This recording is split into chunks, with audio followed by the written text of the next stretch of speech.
Good afternoon. Thank you for joining us this afternoon. We would like to note just quickly that the information in this presentation is for educational purposes only and does not constitute medical advice. Please see a licensed and qualified medical professional for your medical needs.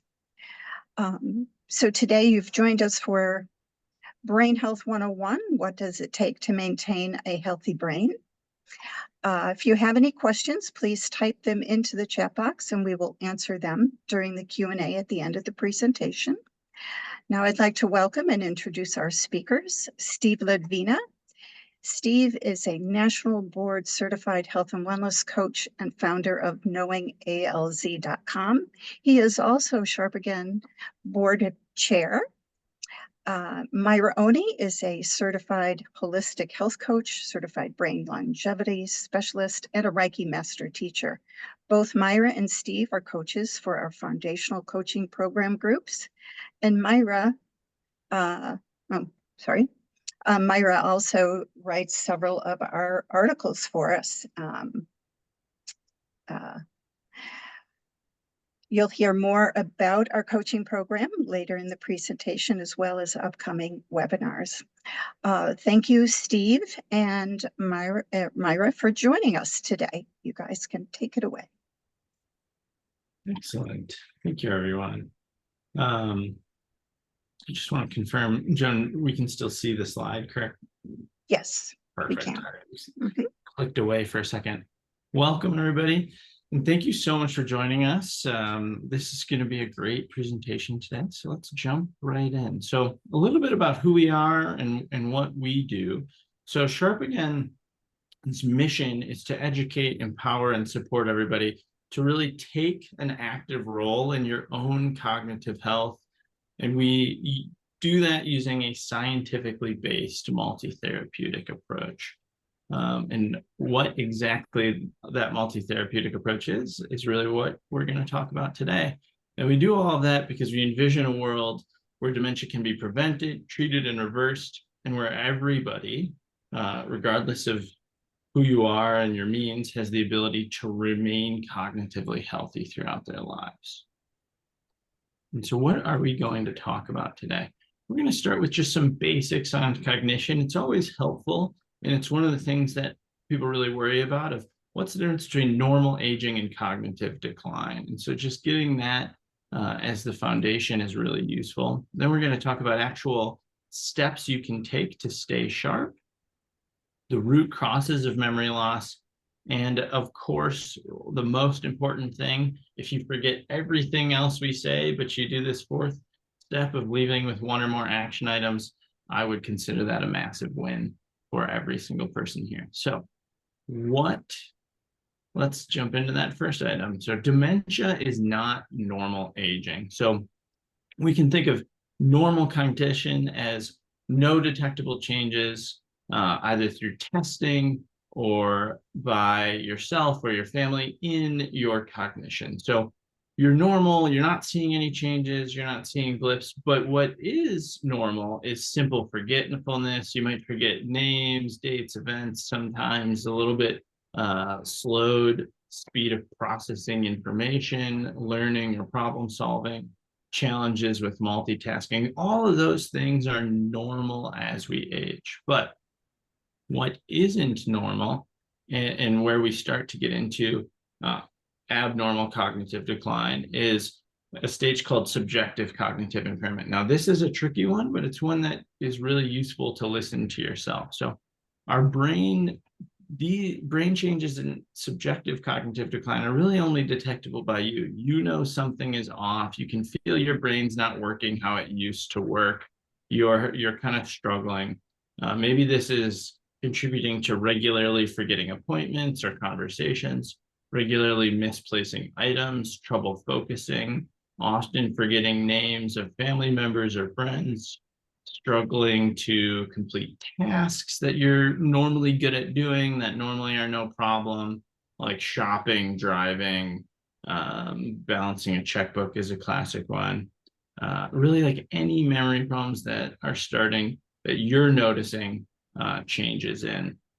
When it can start to be detected, or when your family starts noticing, that's called mild cognitive impairment. So that's where you might go in and get some testing with your doctor, or you might take a MOCA exam or something, and it might show up on there. That's mild cognitive impairment. And then cognitive impairment severe enough to actually interfere with your everyday abilities is called dementia. So we really want to be, if you're noticing changes in subjective cognitive impairment, that's when the best time, or really even before you see changes, to start doing prevention. But now is always the best time. So this is just another kind of visualization of what we're talking about. So normal aging is this kind of steady downward decline, but not, severe. We're just getting a little bit slower, noticing some changes. Preclinical or subjective cognitive impairment is a little bit more significant decline. You're noticing those changes happening a little faster. Mild cognitive impairment, it kind of begins to accelerate. The changes are more significant. And then finally, with dementia, there's different stages of that. But the goal here is really to, no matter where you might be on this curve, maybe you're in normal aging or somewhere else, is to slow down cognitive decline, delay it, stop it. So how do you do that? And that's what Myra's going to kick us off into. Okay. So it used to be that when someone went to their doctor and they were diagnosed with dementia, that the doctor would say, you know what, there's nothing we can do for you. Go home and get your affairs in order. Or they might prescribe you a prescription medication that had some likelihood of some improvement or some delay in cognitive impairment, but was not anywhere near a cure, or and also would not help prevent further decline. So, but what we know now is that today there's hope, right? Because today, first of all, we're all living longer. So needing to prevent cognitive decline is imperative. And we really are focusing on prevention, which is what we do here at Sharp Again, is we're focusing on preventing the development of cognitive decline to begin with, or at least helping to make lifestyle changes that will slow that decline. And we know many of the causes of memory loss, and they are connected to lifestyle changes. And we know that there are things that you can do to prevent or slow its progression, and sometimes, believe it or not, even reverse it.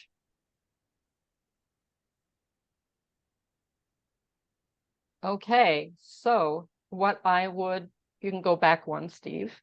A little happier. There we go. Trigger finger. So what I'd like you to do right now is, you might have printed this out. If you didn't, that's fine. Just get a pen, pencil, a piece of paper.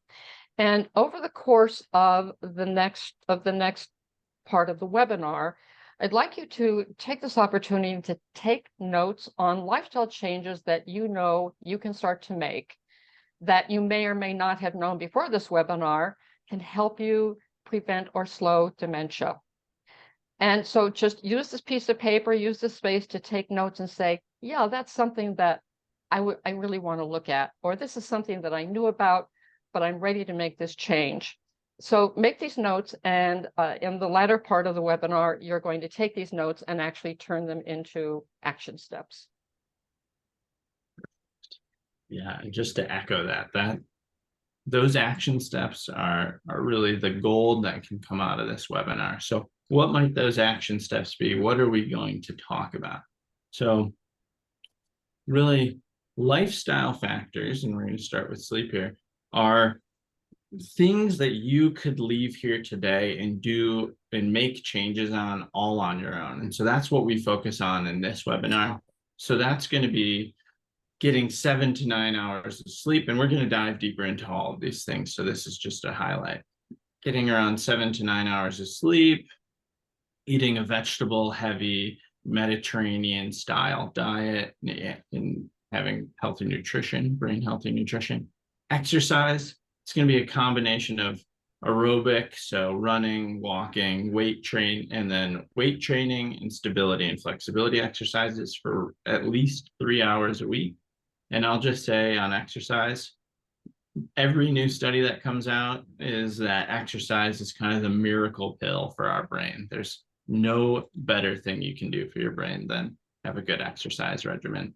Mental activity, learning new hobbies, learning new skills, brain training, anything that keeps your brain active and kind of stretches your brain a little bit. Stress management, both removing stress from your life, but also learning to manage the stress that you can't remove through different techniques like meditation. And then finally, maintaining a robust social support network and social life is really an important factor for your brain. So those are what we're going to be talking about today. What we talk about, and those are these are the 6 lifestyle preventable causes. What we talk about all the time in our other expert webinars are these other preventable causes. So it's going to be things like toxins in our food, water, air at both home and at work, really anywhere we're spending a lot of time. Hormonal imbalances, everything from thyroid, insulin, and sex hormones. Inflammation in the body and brain that can be from a variety of sources, including toxins above, but low-level infections and other things. Heavy metal toxicity from mercury, lead, and other metals. Trauma, both physical and emotional trauma. And then medication and its side effects. So one important note on that last one, we're not even going to talk about it today, but if you do make any changes in your medication, you should do that with your doctor. And these are things that we're not focusing on right now because they're deeper topics. They take a little bit more understanding. That's why we bring in experts to talk about these throughout the year. And we really want to focus and give you tools that you can use today. But look at our YouTube channel. And look at our webinar schedule for many topics, webinars on those. Okay, so what are some things that we can all do now? So what we're diving into now are these lifestyle changes that you can make, because these are changes, unlike what Steve was just talking about, these are changes that you can actually make yourself now without needing to be tested, without needing to go to a doctor. You could sort of call this the low-hanging fruit, okay? What's something that you can start doing now that can make a big difference for you? And of course, number 1 is nutrition. Not a big surprise. This is something that everybody can make some improvements in, I'm pretty sure.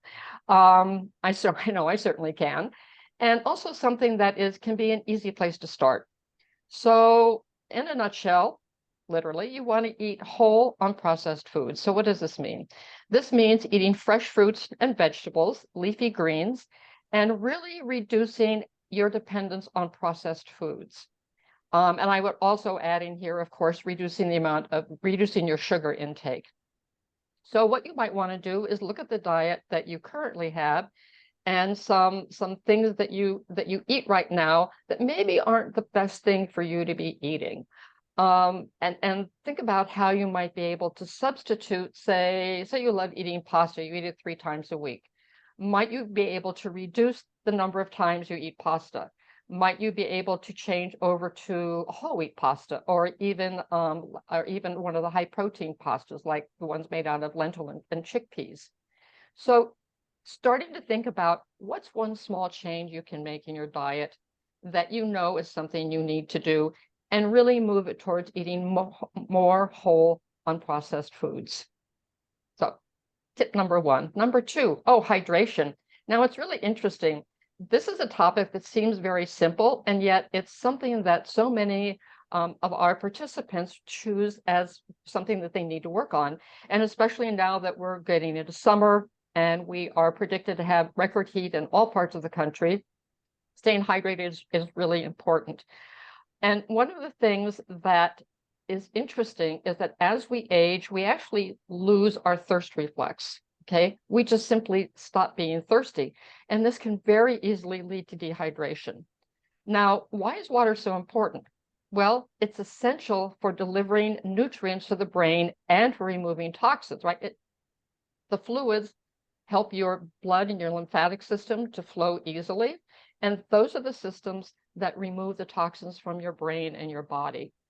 So it's extremely important to stay hydrated. And interestingly enough, being properly hydrated also helps to balance mood and reduce stress. So if you're feeling really kind of stressed out or just kind of icky, you might try a glass of water. Maybe that's what you want. And also, I want to note here that we are talking about water and herbal teas, sodas that don't contain sugar, like a club soda or something, water with a little bit of citrus squeezed into it. We're not talking about anything that contains caffeine. Okay, so no coffee, no caffeinated teas. They don't count towards your hydration. And actually, it's been said that for every 1 cup of hot coffee you have, you should have 3 cups of water because they actually dehydrate. So maybe hydration is something you can start to work on.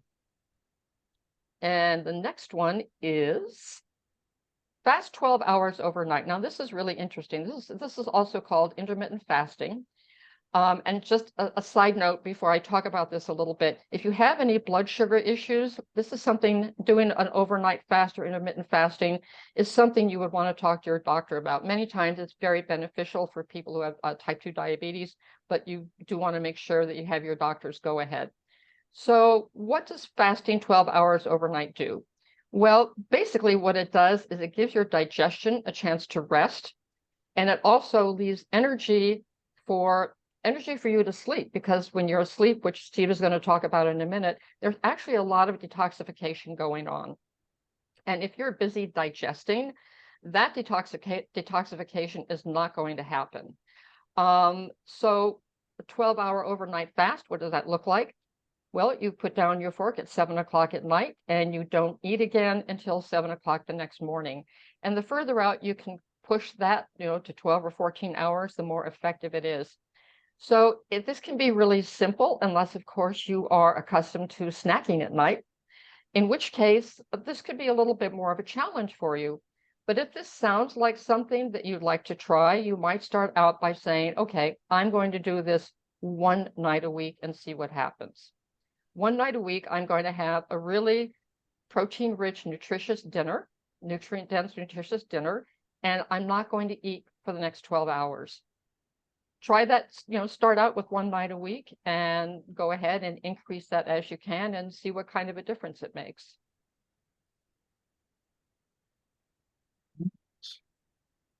So I'm going to leave the screen blank here for just 1 second. So as Myra mentioned before we even started jumping into these topics, the whole idea here is to be writing down things as we go, kind of collecting different ideas for things you might want to change in your habits, things you might want to think about down the line. So I'll give you a second just to write things down, take a breath.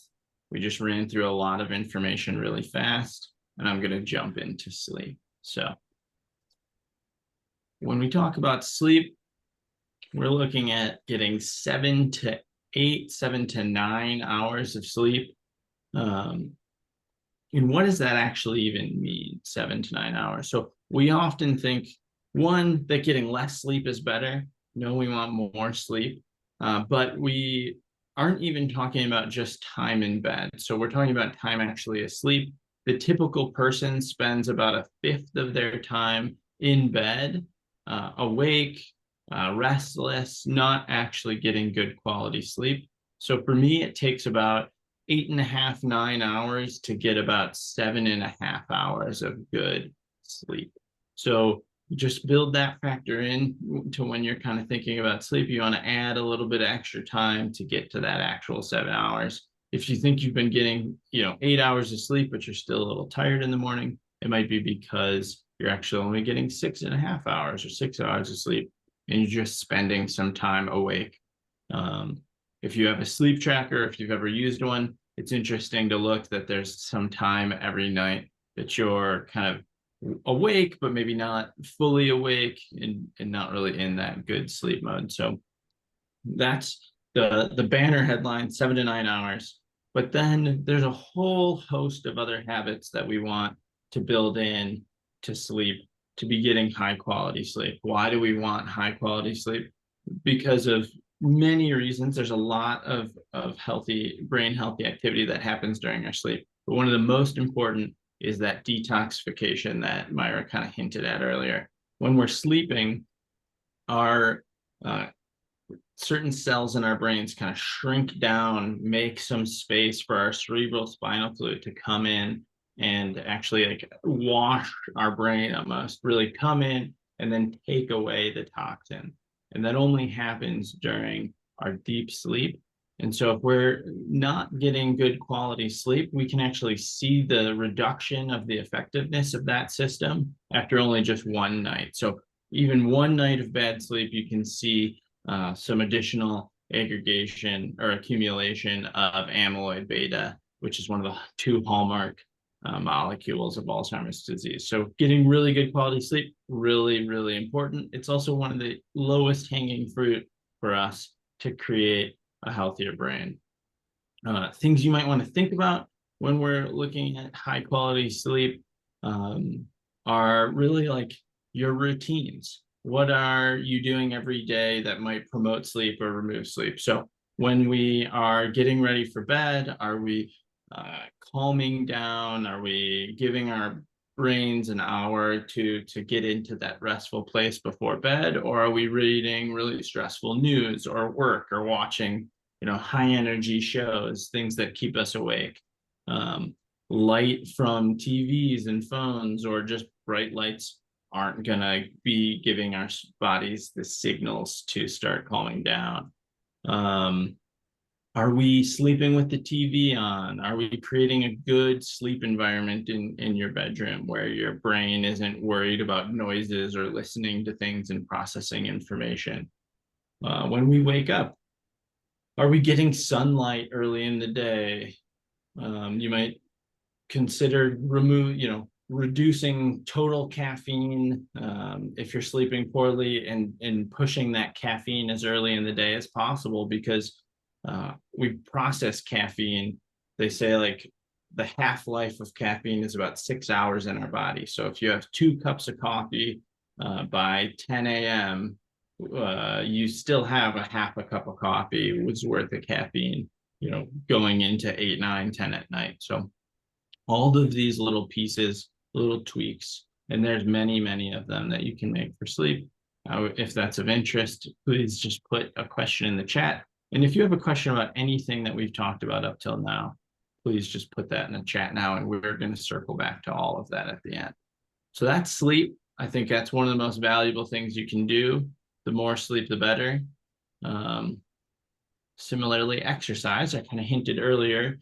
You can ask every cognitive doctor, every doctor that deals with the brain, and frankly now every doctor that, primary care doctor too, that exercise is kind of that magic pill. We're always searching for a magic pill that's going to make us healthy. Well, the reality is we already have it. It just takes some work every week, and that's exercise. So no matter where you are in your exercise journey, it's always good to start. If you're not exercising at all, that's actually, a really interesting, exciting opportunity, because you have the most to gain from exercise. So why do we exercise?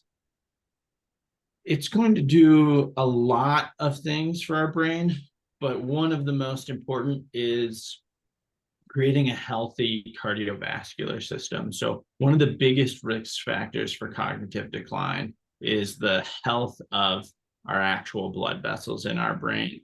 Vascular dementia is one of the common forms of dementia. And then one of the big risk factors for Alzheimer's, the most common form, is just going to be the health of the cardiovascular system. So increasing that strong oxygen flow to the brain, higher quality blood vessels help with nutrient absorption in the brain. And there's many, many other things, but we'll kind of leave that summarized there so that we can talk about what do we actually mean by exercise. So cardio exercise, I kind of talked about it earlier. So we've got three different types of exercise we want to be working into our routine. We got cardiovascular exercise. That's going to be anything that gets our heart rate up. So that's going to be a little different for every single person. We want to be getting a good sustained elevated heart rate. You don't want to be, hitting your max heart rate, but getting into what's called like zone 2, which is a little elevated, 135, 140 beats per minute, depending on the person. That's different based on your age. So, a good rule of thumb is, are you a little bit out of breath, but you can still have a conversation? That's kind of the level we want to be getting at. That might be gardening for you. That might be brisk walking, cycling, kayaking, swimming, running, anything like that. That's dancing, anything like that. That's fun, that gets your heart rate up. And really, that word fun, people are always asking Myra and I and any health coach, like, what's the perfect exercise? And like, yeah, sure, there's probably an optimal exercise, but in reality, it's just the one you are going to do. There's no, perfect exercise out there. It's the one that's fun enough, that you like enough, that you're going to keep coming back over and over again. Because as with all of this stuff, we have to remember that joy is really important for our brains as well. Having fun, just grinding through exercise that you hate isn't, as good as doing something that's maybe a little less perfect, but you really, really love. So that's cardio. Then we want to be building some muscle. Muscle is so important. So however, that might be weight training, that might be different exercise classes, but having some muscle on our body is really important for a lot of reasons. It gives our blood vessels a place to put excess sugar. That's where we store a lot of excess sugar in the form of glucagon in our muscles. Strength is one of the highest associations with reduction in all-cause mortality. It also has a really strong reduction in incidence of Alzheimer's and dementia. And just generally, the stronger we are, the more capable we're going to be of staying in the activities that we love, doing daily activities. Maybe that's doing everything from the different exercises we like to do to just like picking up our grandkids. And that's going to lead to a higher quality of life. And exercise, in addition to stability, flexibility, or resistance training, strength training, in addition to stability, flexibility, is going to really reduce the incidence of falls, which is one of the biggest threats to our cognition. So with that stability, flexibility, think like yoga, Pilates, anything that's giving us the chance to kind of form those spatial awareness, balance, neurons, and exercise those to keep us limber, keep us stable and steady. All of those have a really positive connection with our brain. You can see that exercising our bodies in that way really activates the mind-body connection and keeps those neurons active, but also, again, reduces that incidence of fall, which I'm talking about falls because when we have a fall and we're injured, regardless of what the injury is, doing all these other healthy brain habits becomes really difficult. If you're injured, you're going to have trouble cooking and eating healthy, sleeping, socializing, all those types of things. So that's sleep, that's exercise. And finally, challenging your brain. That can be anything that really starts to stretch our brain. I think we all know that feeling when we're kind of pushing against our brain's limits, when we're doing something that's sort of hard, and we want to be kind of seeking out that feeling regularly. So that could be going back to an old hobby, learning a new hobby, learning a language, taking a class somewhere. That people often ask about brain training. That's a really common way that people like to do it. I would just go back to our joy conversation. If you love it, you find that to be an enjoyable thing, it feels good, or at least it doesn't feel bad, great. Brain training is perfect. but we encounter, about half of people just hate it. They don't like it. It's a slog. I wouldn't recommend doing it then. You're trying to stretch your brain and put positive chemicals and neurochemicals, neurotransmitters into your brain. And if you're upset and you're not liking it, that's not necessarily helping nearly as much as doing something you would find joy in. So sleep, exercise, mental stimulation. And with that, Thanks, Steve. I actually recently read an article on mental stimulation, and just in a nutshell, what the article said was it's really important to keep doing something new. yes. So brain games, online brain games are okay, but you want to stay continually challenged. Once you've mastered it, it's like, oh, it's easy for me to sit down and play these games. They're not helping you anymore.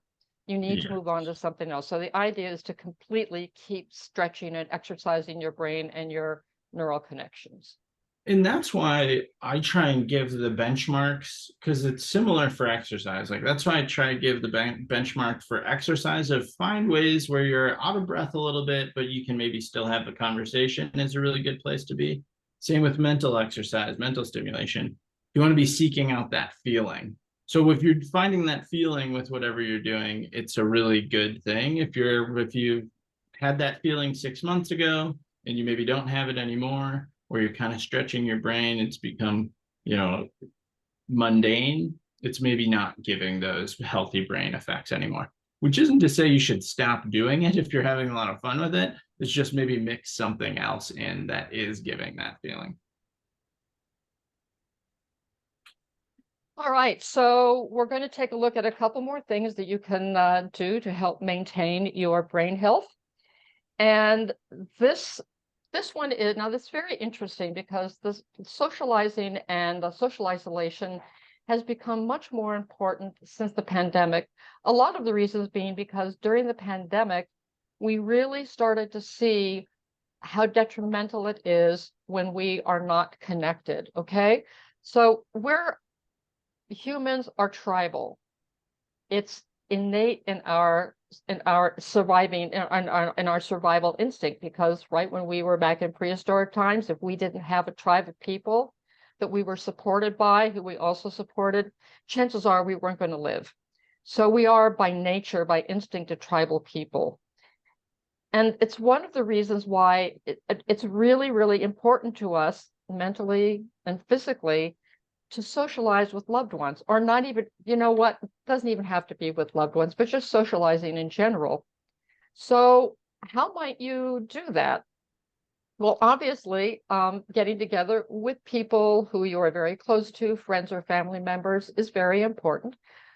But the other thing that you can do, if you don't feel that you have people who you're really close to, simply getting out and being with other people to your comfort level can be really, really, really helpful to you. Whether it's, you go to, you're a member of a faith-based organization, which can be extremely supportive, whether you have classes that you like to take, or maybe there's a hobby that you like to pursue, that like a painting class or something like that, you are socializing with people.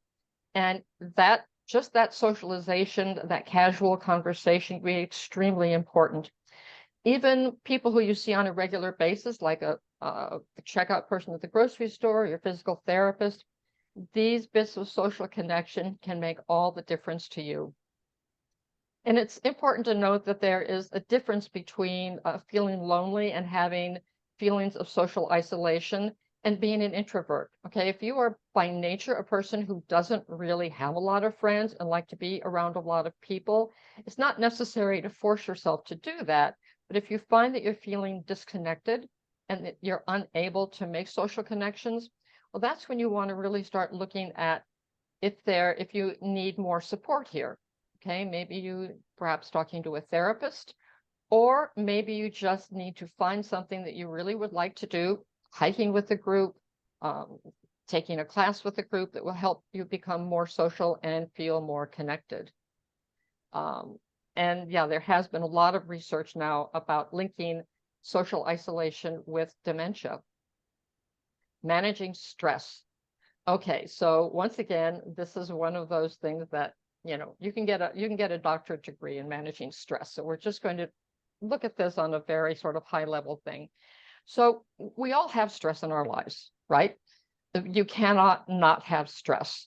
And it's interesting to note that there's a difference between good stress and bad stress. So good stress basically is stress that gets you up and moving. Okay, it gets you to appointments. It gets you, it's stress that's necessary to move you through life. But the thing about good stress is that it does create movement, and also that it's temporary, because there is a whole biochemical reaction that happens in your body when you are under stress. And that biochemical reaction is what contributes to the health problems that are related to stress, which include high blood pressure, weight gain, headaches, anxiety, digestive issues, insomnia, and certain forms of dementia can be exacerbated from these biological conditions that are caused by stress. This really starts to happen when you're under chronic stress. All right, so this is stress from something that's going on in your life that is with you every single day. You wake up and you have this stress. You're not good at managing the stress. You don't have a good way to relieve it, to bring yourself back to balance, to homeostasis.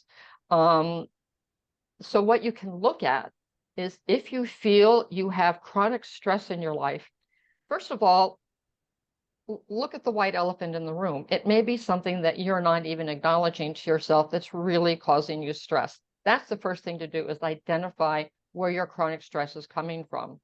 And after that, you might look at how you can modify it, how you can look at it differently, or what stress management techniques you might be able to use to help bring your body back into balance, even if it means you're going back into that stressful situation, just learning how to manage it without having the biochemical reaction that causes all of the problems.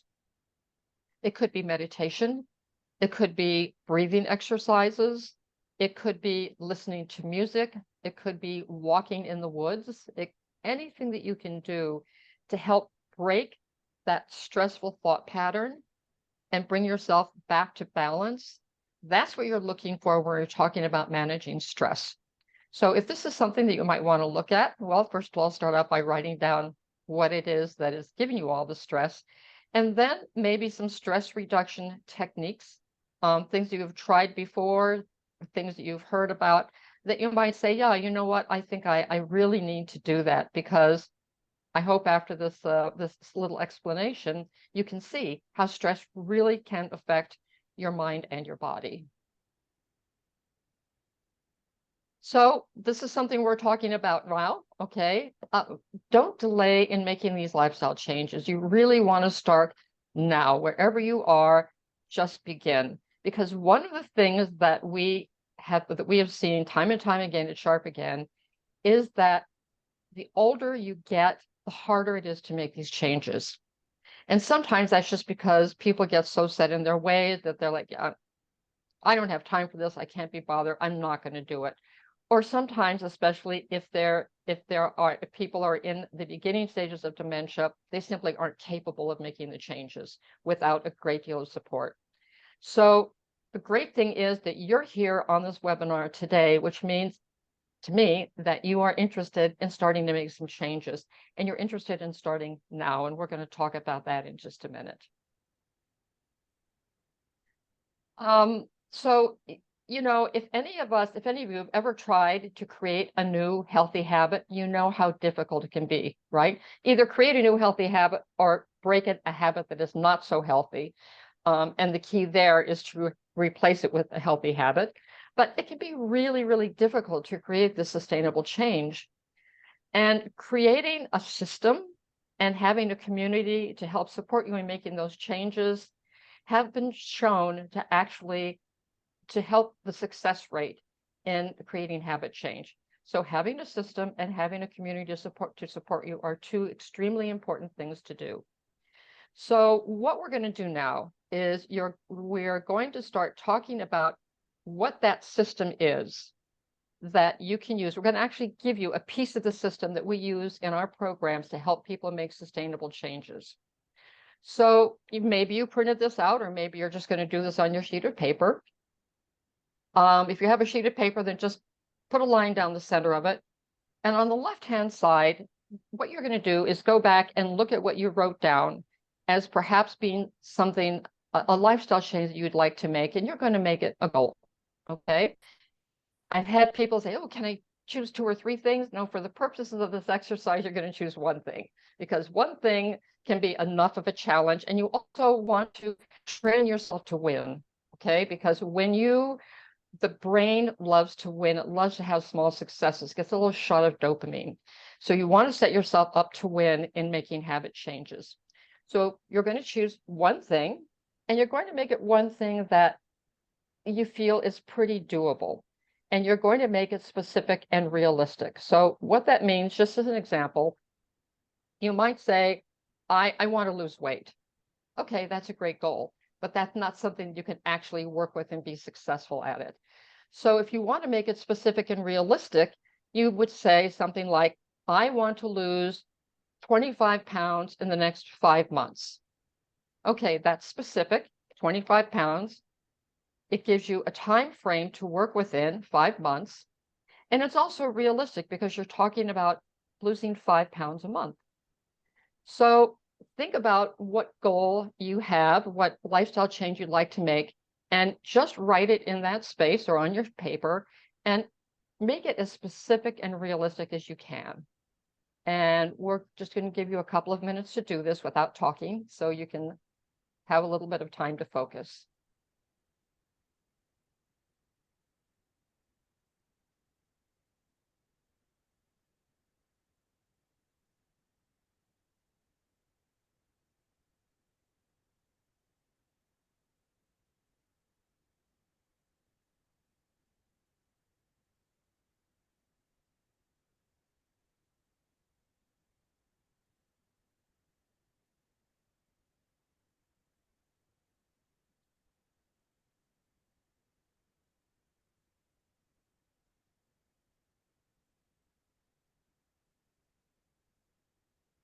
So when you're finished with your goal, move over to the section that says My Action Steps and write down 3 doable things that you can do to help make that goal a reality.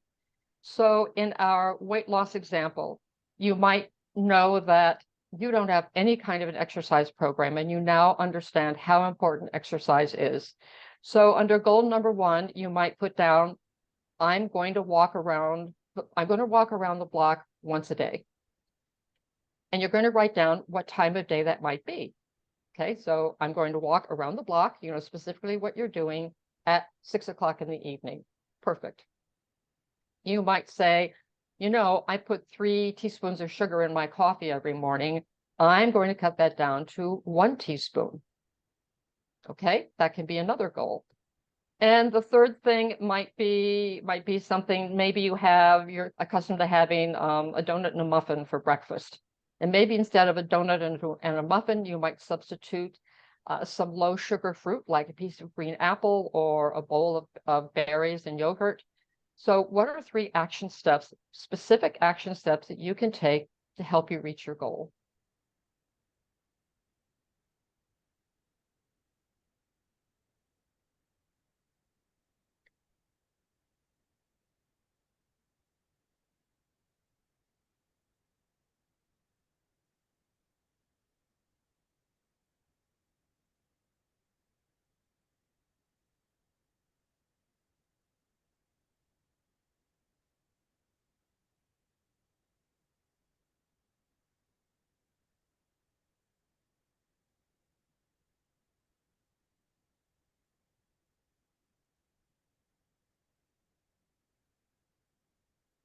Okay, so this is something that you can keep working on, of course. Stop for a moment and think about this goal. And really think to yourself what kind of a difference it would make in your life if you were able to reach this goal. how would you feel? How would it make you feel physically, mentally, emotionally, if you were able to make this lifestyle change? And you might even jot it down there.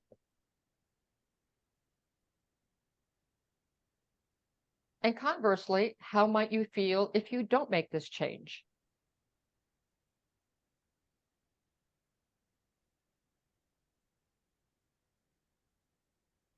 So if you would like to share in the chat what your goal is, that would be great. If you want to share more, like maybe what an action step might be. Every time that somebody shares in the chat, then we learn more, okay?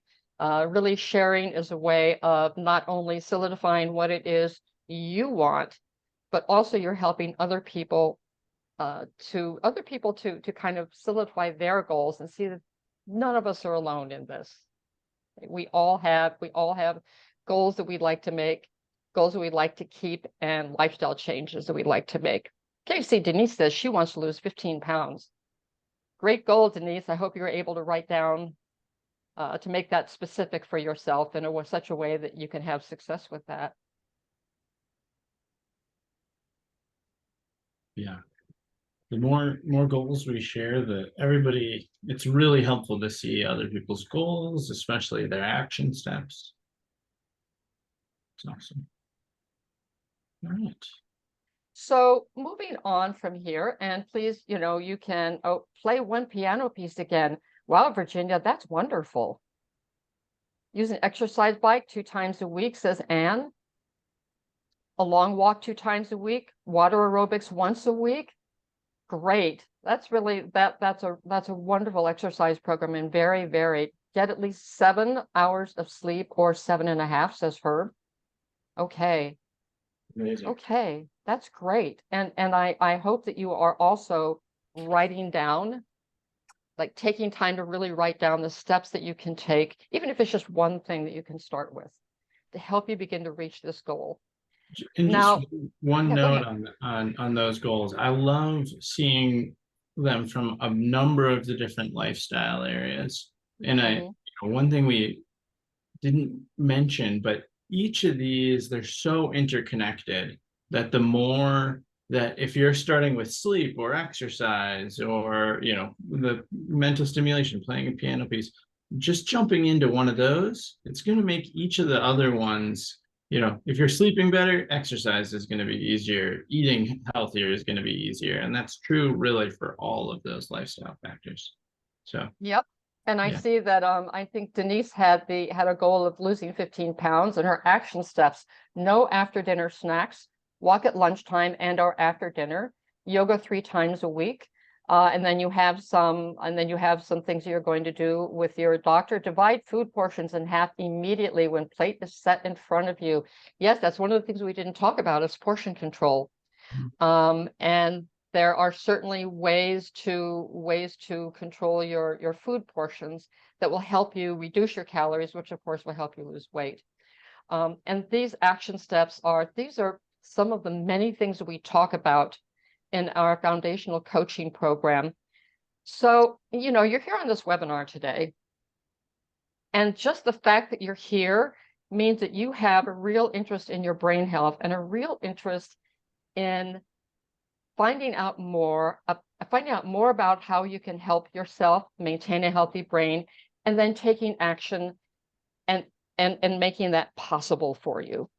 So I wanted to talk for just a minute about something that we have at Sharp again, and this is our goal. Okay, the exercise we just did is a basis of the technique that we use in helping people reach lifestyle goals or make lifestyle changes. Is in our Stay Sharp Again foundational group coaching program. And these programs, it's such a great value. The program includes 6 group coaching sessions, and the groups are small, okay? The groups are between 4 and 6 people. But even of more value is there are 2 private one-on-one coaching sessions with your coach at the beginning of the program so that we can understand who you are, what your concerns are, and kind of get a baseline. And then again at the end of the program, so that we can solidify what you learned and help you move forward. The program contains educational videos and online resources. that we use as part of the program. The cost of the program is only $99. It's a $450 value. So you can see that, you know, if you're ready to take a step and move forward with changing something in your lifestyle that's going to make your brain healthier and possibly help you stave off dementia, then this is a great opportunity to do it. We have a program beginning July 16th.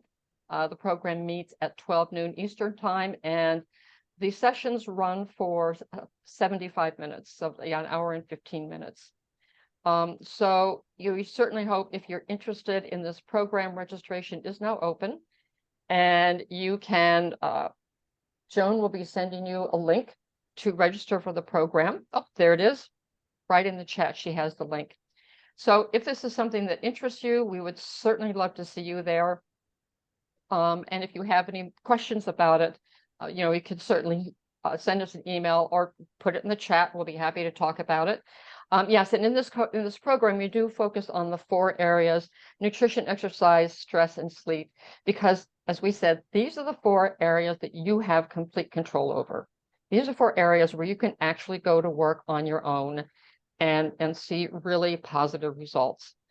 So if this is something that is resonating with you, if you feel that you're really ready to make that step, this is a great opportunity. Yeah, and we've had so many people go through the program and have make really big, impactful changes and have just a wonderful experience from it. And for $99, we're so proud that we can offer it at that rate to make it accessible to everyone and to really get everybody a chance to get some momentum on getting towards their brain health. And so that's a great opportunity.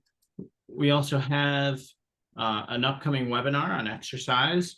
We're partnering with this wonderful physical therapy, a couple of wonderful physical therapists to give exercise to maximize brain health. That's on Thursday, August 29th at 12 p.m. Eastern time. A cool new thing we're doing is Maintain Your Brain workshops, community workshops, 1 week after each webinar. So a week after this, we're going to get together as a community and we're going to talk about the webinar, all the great things in there, and kind of do some discussion and some goal setting as well. So that's a great opportunity, the webinar, and then the workshop a week later. I just wanted to add, I think this webinar is being given by 2 physical therapists from the Hospital for Special Surgery. So they are highly focused and highly specialized in working with an older population in helping them maintain their physical strength and flexibility. So this should be a great webinar. Yeah, we're really excited about it.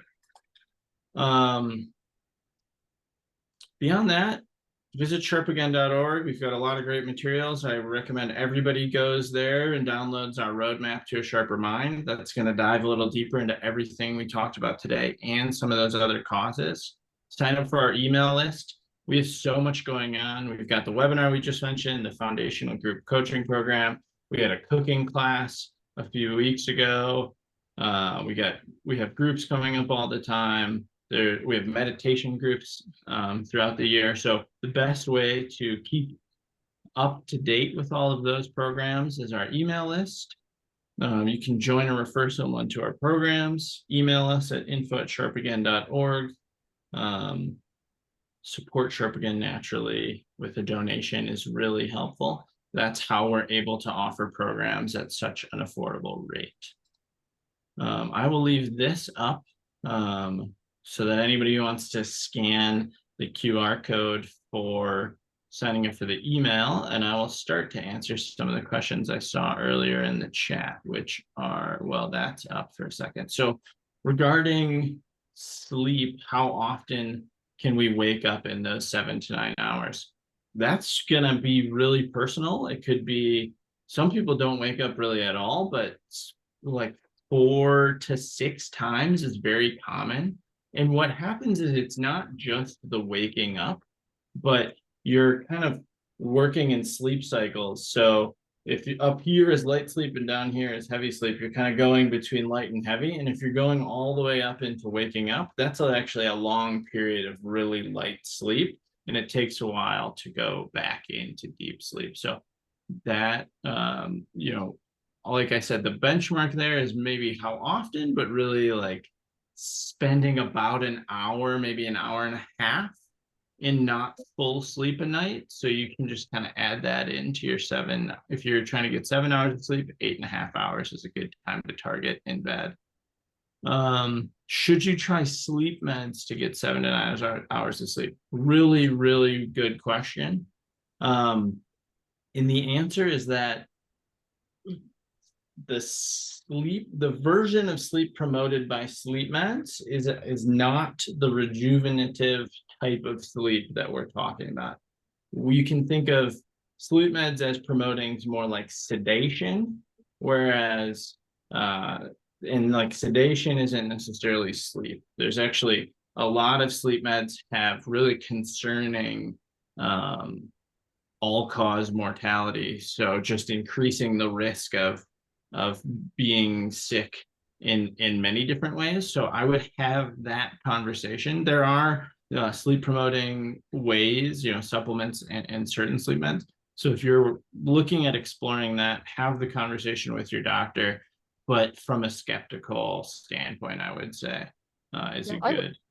I would say have the conversation with your doctor, or if you can find a naturopath or an integrative doctor who might be more open to other non-pharmaceutical options for helping you with your sleep. Because I think really the most important thing, one of the really things I want to highlight that Steve said, is that sleep meds do not promote restful sleep. You rarely go into the deep sleep stage or even the dream stage. It's more like having anesthesia for surgery than it is for actually sleep. Exactly. So, another take good those tool, things under consideration. Yeah. Another good tool is something called CBTI, Cognitive Behavioral Therapy for Insomniacs. It's one of the main tools that sleep doctors employ for people who are having a lot of trouble with their sleep. So that's something to look into. Finding a sleep doctor in your area is probably going to be a more effective long-term solution than pursuing sleep medications. Did I miss a question? Oh, how long do you need to have the elevated heart rate to be maximally effective? So the minimum dose for like a cardio exercise session is considered like 20 minutes.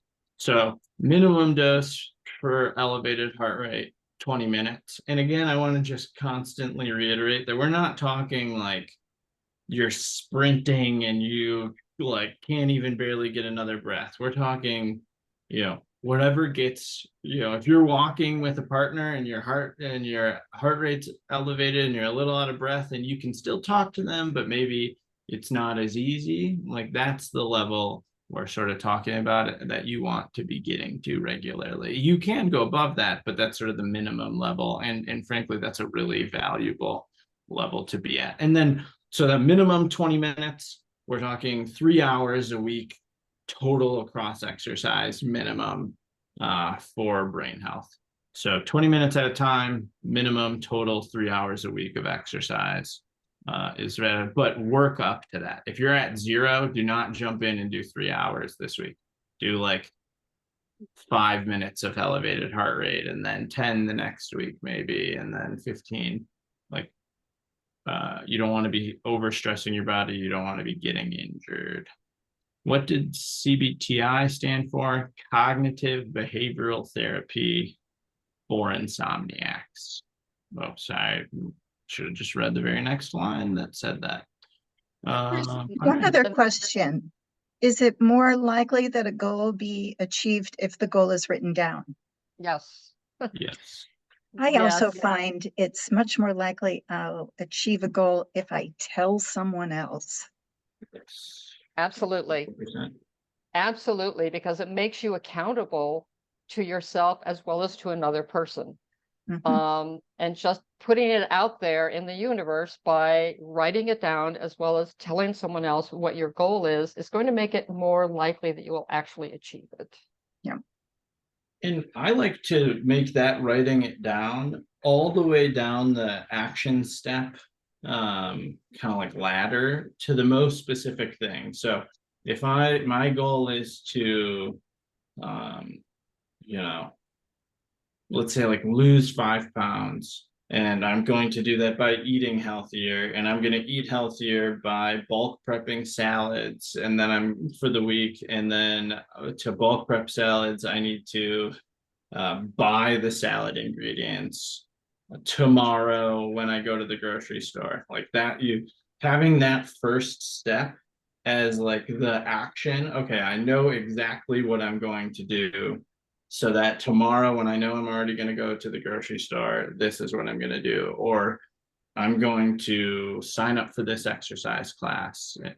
Whatever that specific first step is really valuable to be as concrete as possible, with like a time, a place, an app, whatever you need, so that you don't really have to put any more thought into how to do it.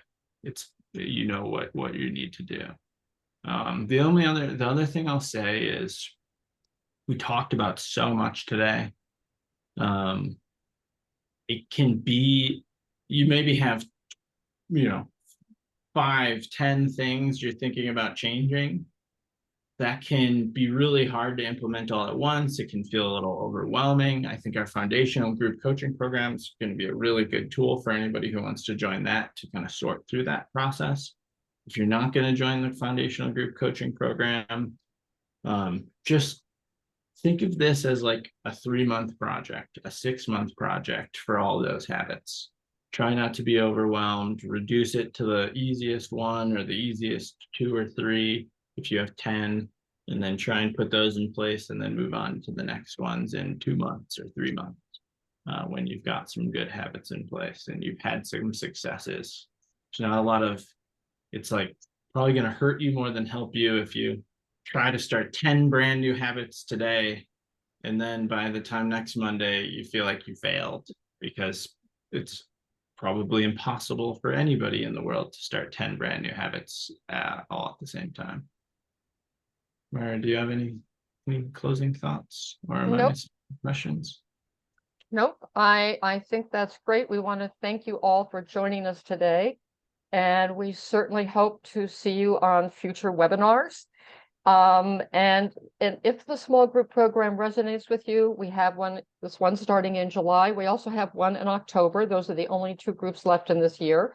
So if this is something that resonates with you, we love our programs. Our participants love the program, and we really, really would hope to see you there. Yeah. Well, thank you, Steve and Myra. This has been wonderful.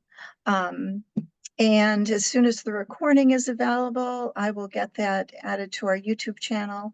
And tomorrow you'll receive a recap email with information about the upcoming programs, and some of the resources that were mentioned today. And with that, I'm going to stop our recording. Excellent.